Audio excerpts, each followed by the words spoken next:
Sistem pernapasan manusia. Tahukah kalian, kita mampu membedakan bau harum dan tidak sedap karena hidung kita. Hidung termasuk salah satu organ yang membantu dalam sistem pernapasan. Hari ini kita akan belajar tentang organ-organ yang membantu kita bernapas dan bagaimana kita bisa bernapas. Apa itu sistem pernapasan? Sistem pernapasan adalah sistem dalam tubuh yang berfungsi untuk menghirup oksigen dari udara dan mengeluarkan karbon dioksida. Kira-kira apa saja organ yang kita gunakan untuk bernapas ya? Organ pernapasan manusia terdiri ada faring, bronkus, paru-paru kanan, diafragma, hidung, trakea, paru-paru kiri, dan alveoli. Nah, sekarang kita akan menjelaskan satu persatu ya. Hidung berfungsi sebagai pintu masuk dan pintu keluar udara yang diperlukan oleh sistem pernapasan kita.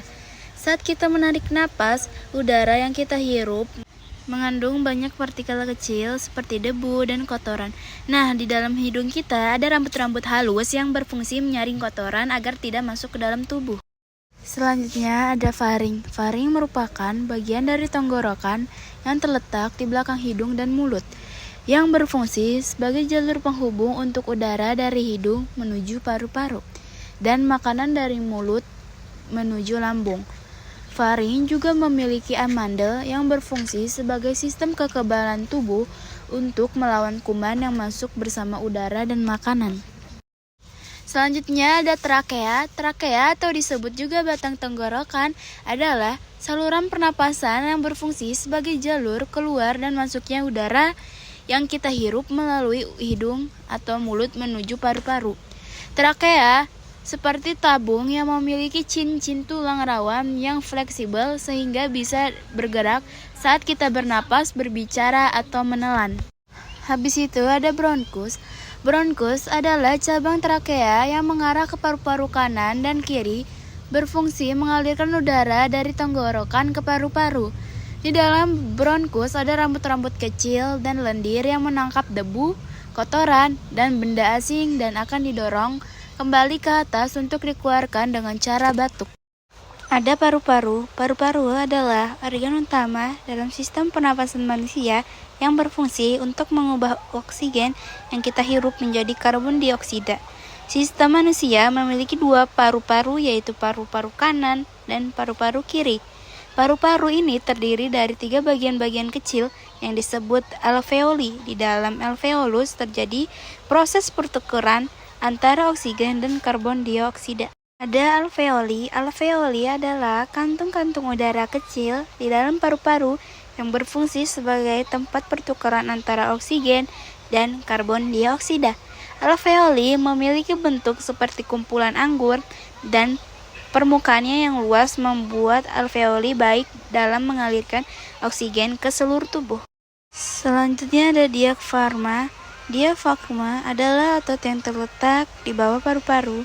Diafragma berfungsi untuk membantu kita dalam menghirup dan menghembuskan nafas. Cegukan terjadi karena diafragma kotransik tiba-tiba yang menyebabkan udara masuk secara cepat sehingga menghasilkan suara cegukan. Saat menghirup napas, diafragma akan bergerak ke bagian bawah sehingga paru-paru mengembang dan udara dari luar bisa masuk. Contohnya seperti gambar di bawah. Yang kedua, mengembuskan napas, diafragma akan melengkung dan bergerak ke bagian atas sehingga udara di dalam paru-paru keluar. Selanjutnya ada proses pernapasan manusia. Yang satu ada menghirup napas, yang kedua ada pertukaran antara oksigen dan karbon dioksida, yang ketiga ada menghembuskan napas. Kalian bisa pahami ya penjelasannya. Kalau kurang tepat bisa cari di Google lebih detailnya. Habis itu ada gangguan pernapasan pada manusia. Yang kesatu ada flu atau influenza, yaitu yang dipengaruhi oleh lendir. Gejala flu seperti demam, batuk, dan bersin yang disebabkan oleh virus. Yang kedua ada tuberkulosis atau TBC yang merupakan penyakit paru-paru yang disebabkan bakteri. Yang ketiga ada asma. Asma adalah penyakit yang terjadi akibat dari penyempitan saluran pernapasan sehingga membuat penderitaannya mengalami sesak nafas. Mari teman-teman menjaga kesehatan organ pernapasan sejak dini dengan cara 1. Olahraga teratur, 2. Makan makanan sehat dan bergizi, 3. Tidak merokok, dan keempat, menghindari polusi udara. Terima kasih teman-teman yang sudah menonton, semoga bermanfaat dan sampai jumpa lagi.